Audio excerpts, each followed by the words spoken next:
Hi friends, this is Vinson. நம்ம சேனலுக்கு உங்களை அன்புடன் வரவேற்கிறேன். நம்ம சேனல் வந்து பார்த்தீங்கன்னா உங்களோட கெரியர் செட் பண்ணுறதுக்காக தான், இன்ஜினியரிங்காக நம்ம சேனல் நிறைய வீடியோஸ் வந்து கொடுத்துருக்கோம்.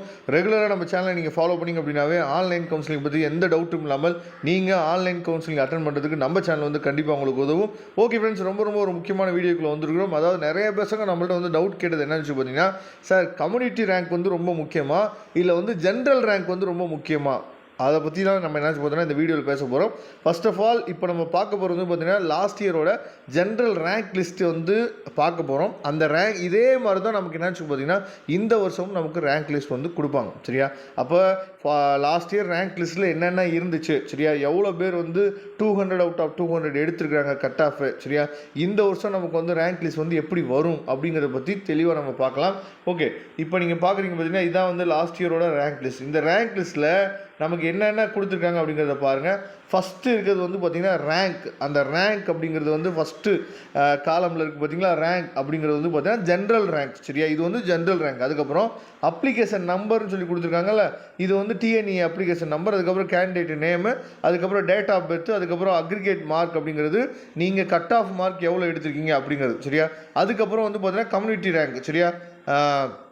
கம்யூனிட்டி, அதுக்கப்புறம் கம்யூனிட்டி ரேங்க். சார் இதில் வந்து எது சார் ரொம்ப முக்கியம் அப்படின்னு சொல்லி கேட்டிங்கன்னா, ஜென்ரல் ரேங்க் தான் நமக்கு ரொம்ப முக்கியம். ஏன் ஜென்ரல் ரேங்க் வந்து நமக்கு ரொம்ப முக்கியம் அப்படின்னா, இந்த ஜென்ரல் ரேங்க் இருக்குது பார்த்தீங்களா, இந்த ஜென்ரல் ரேங்கை வச்சு தான் நமக்கு வந்து ரவுண்ட் 1, ரவுண்ட் 2, ரவுண்ட் 3ன்னு சொல்லி நம்மளை பிரிப்பாங்க. சரியா? இந்த ரேங்க்லேருந்து இந்த ரேங்க் வரைக்கும், இந்த கட் ஆஃப்லேருந்து இந்த கட் ஆஃப் வரைக்கும் அப்படின்னு சொல்லி இந்த ஜென்ரல் ரேங்கை வச்சு தான் நமக்கு என்னாச்சு பார்த்தீங்கன்னா பிரிப்பாங்க. ஏன்னா 179 பாயிண்ட் அப்படின்னு சொல்லி வரும்போது அந்த இடத்துல நமக்கு வந்து இந்த ரேங்க் வந்து ரொம்ப முக்கியமான ஒரு ரோல் ப்ளே பண்ணும். சரியா? நமக்கு வந்து 179ல் நிறையா பசங்க இருப்பாங்க. ஆனால் எந்த ரேங்க் வரைக்கும் வரணும் ஃபஸ்ட் ரவுண்டுக்கு அப்படிங்கிறத அந்த ஜென்ரல் ரேங்க் தான் நமக்கு வந்து முடிவு பண்ணும். ஓகே சார், கம்யூனிட்டி ரேங்க் வந்து எதுக்கு சார் யூஸ் ஆகும் அப்படின்னா, இப்போ நல்லா நீங்கள் கவனிச்சுங்க. ஒரு காலேஜில் அதாவது சீட் வந்து பார்த்திங்க அப்படின்னா ஓசி கம்யூனிட்டியில் ஒரு 30 சீட் இருக்குன்னு வச்சுக்குவோம். அடுத்து பிசி கம்யூனிட்டியில் ஒரு 20 சீட் இருக்குன்னு வச்சுக்குவோம். சரியா? அப்போ ஃபஸ்ட்டு என்ன நடக்கும் அப்படின்னா, ஓசிங்கிறது சில பேர், அதாவது ஓசி கம்யூனிட்டிலே சில பேர் வருவாங்க. இருந்தாலும் ஓசி கம்யூனிட்டிங்கிறது ஒரு ஓப்பன் காம்படிஷன் மாதிரி. சரியா? அந்த ஓப்பன் காம்படிஷனில் எல்லா கம்யூனிட்டியுமே என்னாச்சு பார்த்தா பார்ட்டிசிபேட் பண்ணுவாங்க.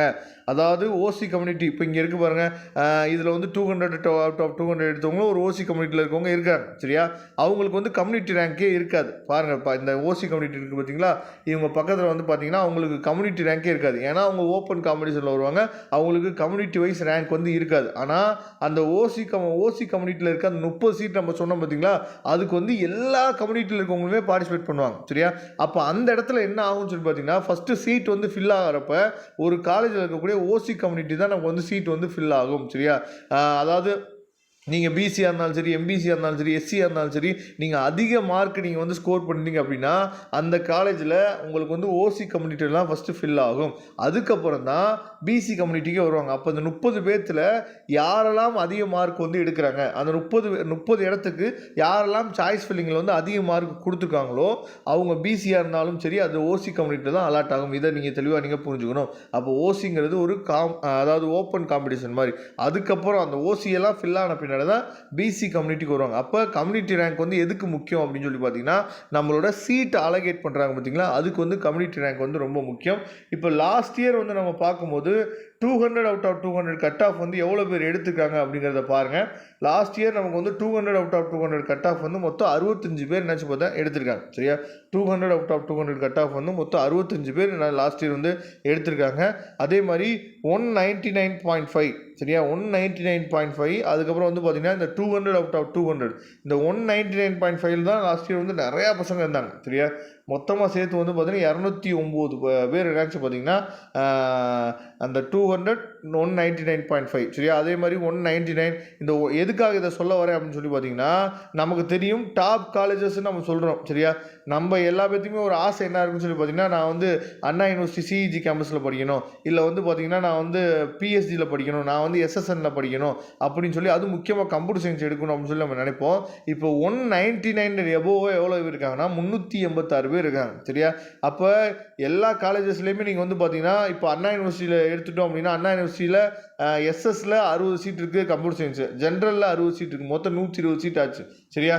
அதே மாதிரி எஸ்எஸ்என்னில் அதே மாதிரி பிஎஸ்சியில் அதே மாதிரி எம்ஐடி இந்த மாதிரி நீங்கள் 60 சீட்டாக நீங்கள் வச்சு பார்த்தீங்க அப்படின்னா இந்த 386 பேர் என்ன பண்ணிடுவான்னு சொல்லி பார்த்தா 199 கட் ஆஃப் இருக்காங்க பார்த்தீங்களா, இவங்களே அந்த சீட்ஸ் எல்லாமே ஃபில் பண்ணுறதுக்கு வாய்ப்புகள் அதிகம். சரியா, அதனால தான் சொல்கிறோம் காம்படிஷன் வந்து ரொம்ப ரொம்ப ஹெவியாக இருக்கும். சரியா, அதே மாதிரி ஒவ்வொரு கட் ஆஃப்லேயுமே அவ்வளோ பசங்க என்னாச்சு பார்த்தா இருப்பாங்க. சரியா, அதனால் நல்லபடியாக சாய்ஸ் ஃபில்லிங் கொடுங்க. சாய்ஸ் ஃபில்லிங் மட்டும்தான் நமக்கு ரொம்ப ரொம்ப முக்கியமான ஒரு பார்ட்டாக இருக்கும் கவுன்சிலிங்கில். அதனால் சாய்ஸ் ஃபில்லிங் பற்றி உங்களுக்கு இது எதுவும் தெரியல, சாய்ஸ் ஃபில்லிங்கை பற்றின டவுட் இருந்துச்சு அப்படின்னா எனக்கு நீங்கள் வாட்ஸ்அப் பண்ணுங்கள், நாம் உங்களுக்கு ஹெல்ப் பண்ணுறதுக்கு ரெடியாக இருக்கிறோம். Okay friends, thank you. நம்ம நெக்ஸ்ட் வீடியோ பார்க்கலாம். அதுவரை முடிந்து விடைபெறுவது உங்கள் நண்பன் வின்சென்ட். தேங்க்யூ.